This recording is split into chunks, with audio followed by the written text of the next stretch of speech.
आदाब दोस्तों, चलिए जान लेते हैं उत्तर प्रदेश की ताज़ा तरीन और महत्वपूर्ण खबरों को फटाफट अंदाज में। लेकिन उससे पहले वीडियो को लाइक और सब्सक्राइब जरूर कर लें और कमेंट में ये भी बताएं कि आप किस जिले या शहर से हैं।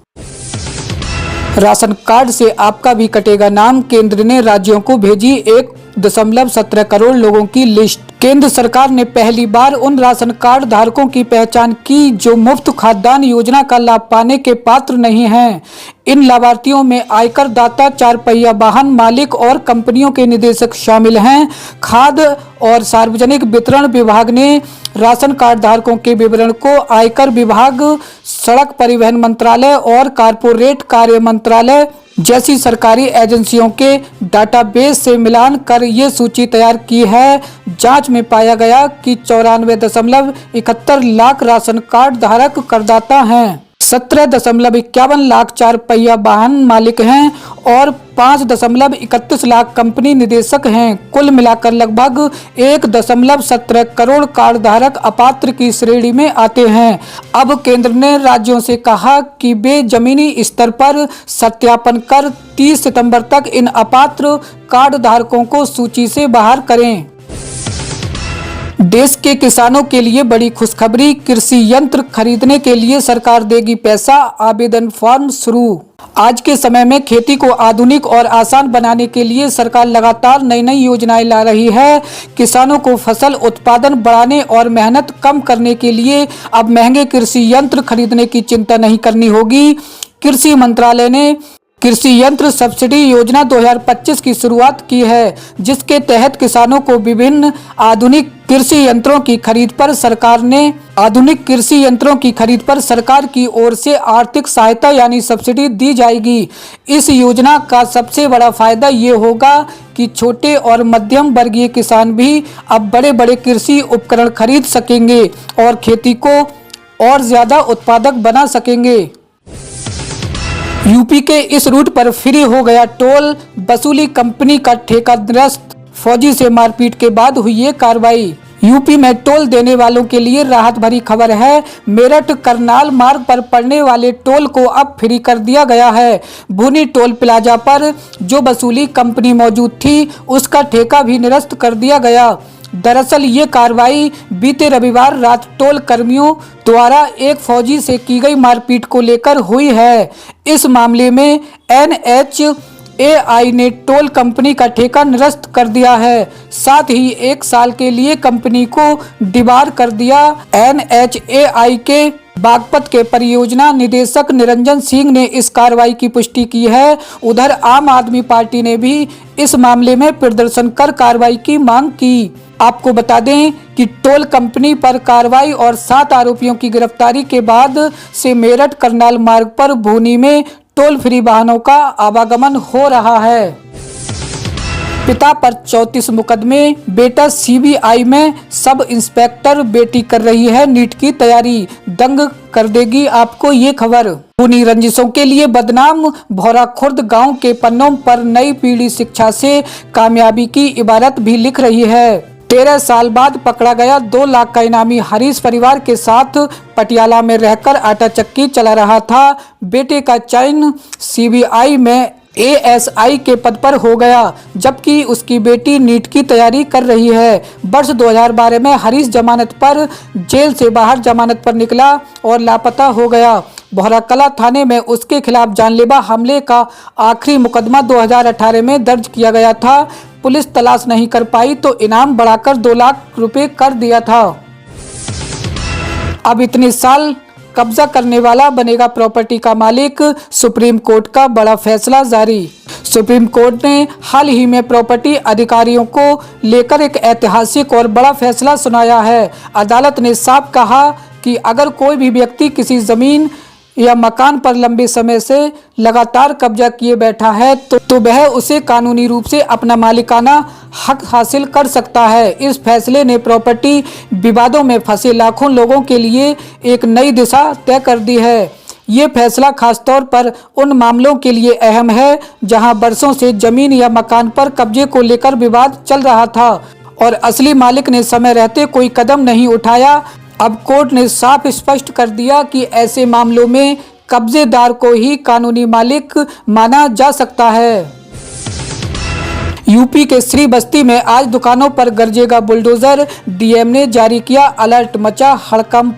श्री बस्ती के भिनगा नगर में ईदगाह से तहसील त्राही तक सरकारी जमीन पर बने लगभग 53 मकान और दुकानों को प्रशासन द्वारा बुलडोजर से गिराया जाएगा। अतिक्रमण हटाने की चेतावनी के बाद दुकानदारों में हड़कंप मच गया और वे दुकानें खाली करने में जुट गए। शांति व्यवस्था बनाए रखने के लिए पुलिस और पीएसी के जवान तैनात किए गए हैं।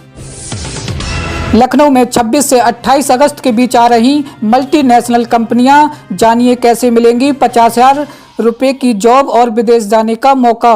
उत्तर प्रदेश के लखनऊ के इंदिरा गांधी प्रतिष्ठान में 26 से 28 अगस्त तक रोजगार महाकुंभ का आयोजन होने जा रहा है। इसके प्रचार प्रसार के लिए श्रम और सेवायोजन मंत्री अनिल राजभर ने बीते सोमवार को विधानसभा से रोजगार रथ को हरी झंडी दिखाकर रवाना किया।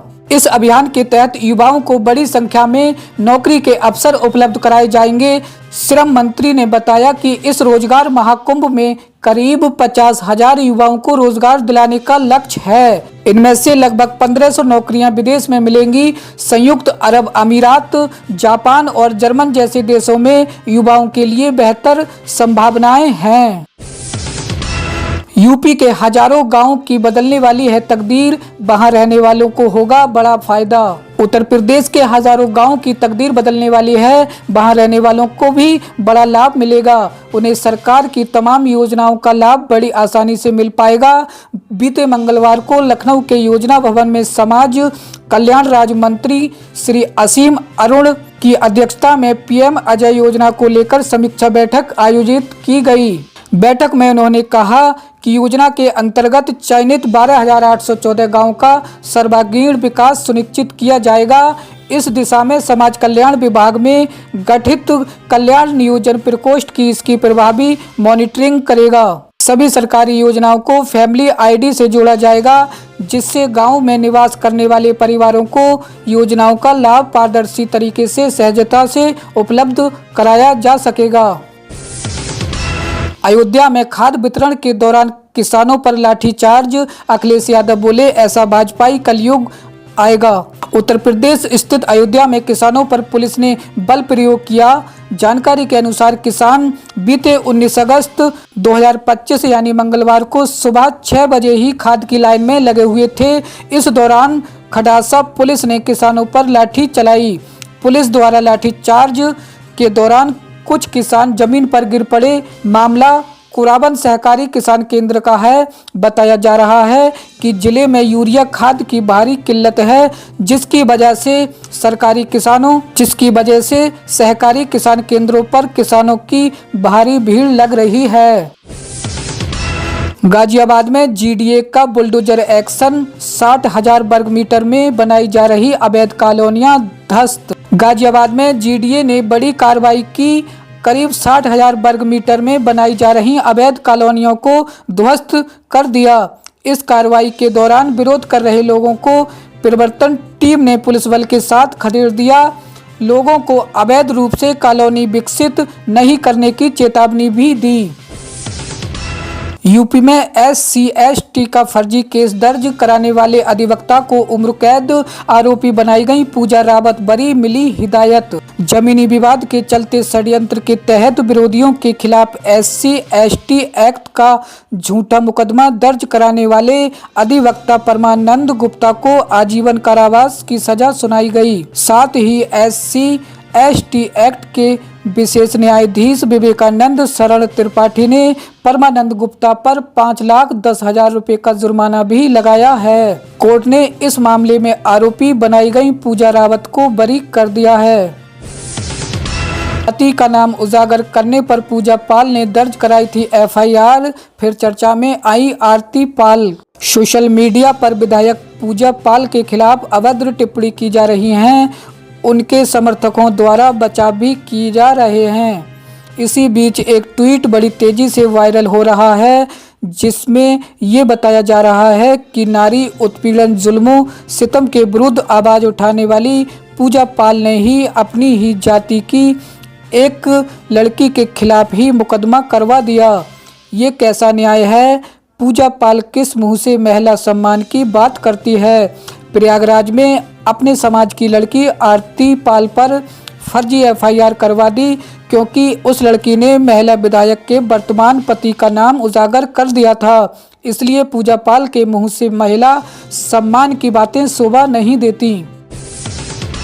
भड़काऊ बयान देने पर तलहा मन्नान पर मुकदमा दर्ज, बोला था एएमयू में लागू नहीं होगी यूपी सरकार का कानून। भड़काऊ बयान देने पर तलहा मन्नान पर मुकदमा दर्ज, बोला था एएमयू में लागू नहीं होगा यूपी सरकार का कानून। अलीगढ़ मुस्लिम विश्वविद्यालय में भड़काऊ बयान देने के मामले में एएमयू के पूर्व छात्र और मौलाना आज़ाद उर्दू यूनिवर्सिटी हैदराबाद के शोधार्थी तलहा मन्नान समेत 10 अज्ञात के खिलाफ मुकदमा दर्ज कर लिया गया है। तलहा ने बीते 18 अगस्त को धरने पर कहा था कि बाब ए सैयद कब बंद होगा, कब खुलेगा, हम तय करेंगे, यूपी सरकार नहीं। एएमयू में यूपी सरकार का कानून लागू नहीं होता है। लोन न चुका पाने पर तनाव में जूझ रहे फुटवियर कारीगर ने दी जान। पनकी थाना क्षेत्र में रविवार रात 1 लाख का पर्सनल लोन न चुका पाने के कारण तनाव में जूझ रहे फुटवियर कारीगर मूल रूप से उन्नाव के बिहार के रहने वाले मनीष कुमार दीक्षित ने जान दे दी। कारीगर ने अपने दोस्त की आईडी से अप्रैल माह में 1 लाख का लोन लिया था। परिजनों ने बताया कि वह 1 माह से वह काम पर नहीं जा रहा था, साथ ही आज से पर्सनल लोन की किस्त जमा करनी थी, जिसके लिए उसके पास लगातार फोन आ रहा था, जिससे परेशान होकर उसने ये कदम उठा लिया। चाचा शिवकांत दीक्षित ने बताया कि 10 वर्षों से पनकी EWS गंगागज कॉलोनी में पत्नी प्रियंका और 3 बेटी आशी, आन्या और बान्या के साथ रहते थे। भट्टा मालिक के घर में घुसे बदमाश लोगों के जागने पर भागे। भट्टा मालिक नाथूराम ने बताया कि बीते सोमवार रात नकाबपोश बदमाशों के घर में घुसने पर वो जाग गए। बदमाशों को देखते ही उन्होंने शोर मचा दिया। इस पर गांव के लोग भी लाठी डंडे लेकर घरों से बाहर आ गए। बदमाशों ने सुंदर के घेर में घुसने का प्रयास भी किया, लेकिन ग्रामीणों के आने पर जंगल की तरफ भाग गए। पूर्व प्रधान वेद सिंह, संजीव, सुनील, नाथूराम, राजप्रकाश, गुड्डू और गजे सिंह आदि ने बताया कि 1 सप्ताह पहले यशबीर के परिवार को बंधक बनाकर लूट की घटना को अंजाम दिया गया था, जिसका अभी तक खुलासा नहीं हुआ। बदमाशों के डर के कारण ग्रामीण रात में पहरा दे रहे हैं। उधर पुलिस का कहना है कि जल्द ही लूट की घटना का खुलासा कर दिया जाएगा।